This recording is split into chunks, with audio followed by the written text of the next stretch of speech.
There's this old idea that you go into the abyss. It's an idea that you can gaze into the abyss. You gaze long, and what you find in the abyss is a monster. That's the dragon at the bottom of the abyss, let's say. That's Satan himself, for that matter. But if you go into that as deeply as you can, what you find is you find your fragmented father in a comatose condition, in a desiccated and separated condition. And then you revivify that. Well, what does that mean? It means something. It means that if you look in the darkness, you find the light. That's one thing it means. And that the light really stands out against the darkness, but that the light is to be found in the darkness. So that's a very interesting thing. That's a quest narrative. But it means more than that. It means something fundamental. So we know, for example, that if you take yourself out of your current state of predictability and safety, and you put yourself in a new situation, you'll learn, right? You'll incorporate new information. So that's a cognitive issue. But that isn't all that happens. What happens is that new genes turn on within you and code for the production of new proteins. And that happens neurologically. New parts of you turn on. And so the idea is that if you can move yourself out into the world and push yourself out against a maximum array of challenges, more and more of you turns on. And then the question would be, well, what would you be if all of you that could be turned on was turned on? And the answer would be, you would be the resurrection of the ancestral father. That's what you would be. And so that's why Christ says, I am the way and the truth and the life, and no one comes to the Father except through me. What that means is that if you take on the unbearable burden of being voluntarily, then that transforms you into the ancestral father. And that's true. And so that's unbelievably optimistic. It's so interesting because it's dark beyond belief. Well, the world is characterized by suffering and by malevolence of a depth that's virtually beyond comprehension. But if you choose to comprehend that, what you discover in that is the light that destroys the darkness. And that's really something to discover. There isn't a discovery that's more profound than that. That's the search for the Holy Grail or the Philosopher's Stone, all of that. If you actually want something, you can have it. Now the question then would be, well, what do you mean by actually want? And the answer is that you reorient your life in every possible way to make the probability that that will occur as certain as possible. And that's a sacrificial idea, right? It's like, you don't get everything. Obviously. But maybe you can have what you need. And maybe all you have to do to get it is ask. But the asking isn't a whim or today's wish. It's like, you have to be deadly serious about it. You have to think, okay, like I'm taking stock of myself. And if I was going to live properly in the world and I was going to set myself up such that being would justify itself in my estimation, and I don't mean as a harsh judge, exactly what is it that I would aim at? You could try this. This is a form of prayer, knocking. Sit on your bed one day and ask yourself, what remarkably stupid things am I doing on a regular basis to absolutely screw up my life? And if you actually ask that question, but you have to want to know the answer, right? Because that's actually what asking the question means. It doesn't mean just mouthing the words. It means you have to decide that you want to know. You'll figure that's out so fast it'll make your hair curl. You're perfectly capable of thinking. God only knows how. You're perfectly capable of immense feats of imagination and dream and fantasy. God only knows how you do all of that. What would happen if you consulted yourself about the best possible outcome for you? You might get an answer. In order for us to set things right, we have to understand that we have to take on that burden of ultimate responsibility. Not only as if it's ours, which it is, but as if there isn't anything better that we could do. And you have an ethical obligation to lift the heaviest load you can possibly conceive of.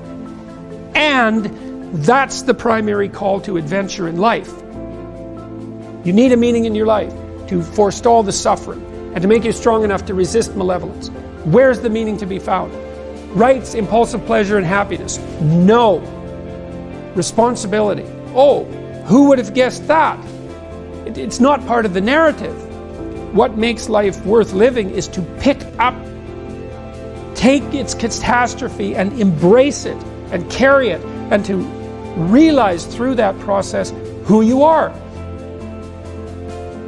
When I talk to audiences about the relationship between responsibility and meaning, they inevitably go dead silent. There's not a rustle, there's not a cough. It's like, is that the secret? Is that the secret? It's the voluntary adoption of responsibility? It's like, well, that's the central message of the West. It's like to pick up your cross and bear it, and everyone's been told that, but they don't know what it means, because it's not been articulated enough so that it becomes something that's practical. It's like, yes, look at the terrible responsibilities you have right in front of you.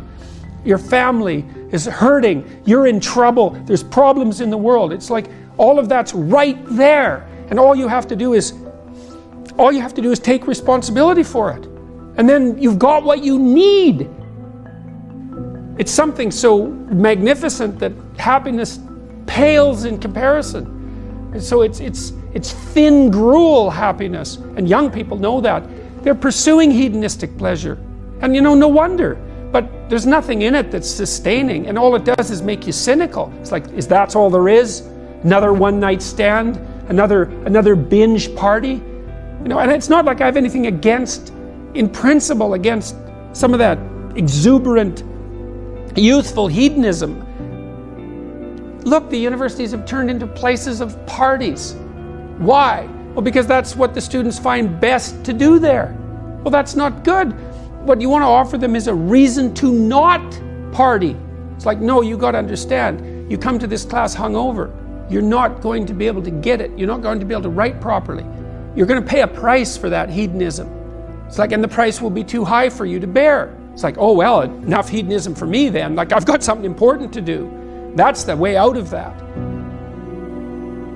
Before you can be a painter who can paint what's beyond mere memory, you have to inculcate that discipline skill, and a lot of that is painful repetition and hard grinding work. It's the sacrifice of the present for the future. But once you manage that, then things open up. That's why we have disciplines, right? I mean, the words aren't there by accident. You have to narrow yourself first, and then you can broaden outward. And so that's part of the process of maturation. That's part of the sacrifice of childhood. Say, in childhood you're nothing but potential, but it's not realized and you don't know how to realize it. And so then the question is, well, how do you get to a point where you realize the potential? And the answer is, you sacrifice almost all of it to a single direction. And so that's the thing about growing up, is that when you're a teenager and a young adult, you have to sacrifice everything you could have been as a child to be the one thing that you're aiming at. But then that opens up. Everyone in their right mind knows that there's a million ways of doing things wrong, and one way, if you're lucky, to do things right. And so the notion that it's a very, very narrow pathway that you tread upon if you're doing things right, that's wisdom. That's the line between chaos and order that you're supposed to be on constantly, right? It's a very, very thin line, because if you're a little bit too far in one direction, then it's too much chaos, and if you're a little too far in the other direction, then it's too much order. And both of those aren't good. The balance has to be exactly right. And you can feel that, and I truly believe you can feel that, and I think it's your deepest instinct. It's your deepest instinct, and I mean that biologically. I don't mean that metaphorically. I think that your psyche is arranged to exist in a cosmos that's composed of chaos and order. I think that's why you have the hemispheric structure that you have. And then when you feel as if you're meaningfully engaged in the world, when the terror of your mortality strips away and you're engaged and it's timeless, that's the deepest instinct you have telling you that you're in the right place at the right time.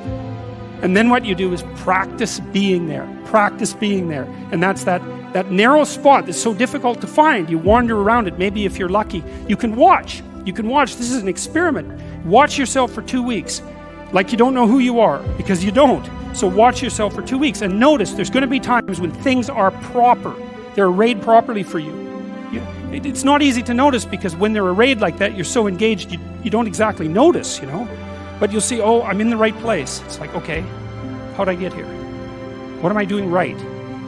you know, how is it that this could happen more often? I'd like this to happen more often. How would I have to conduct myself in order for that to happen more often?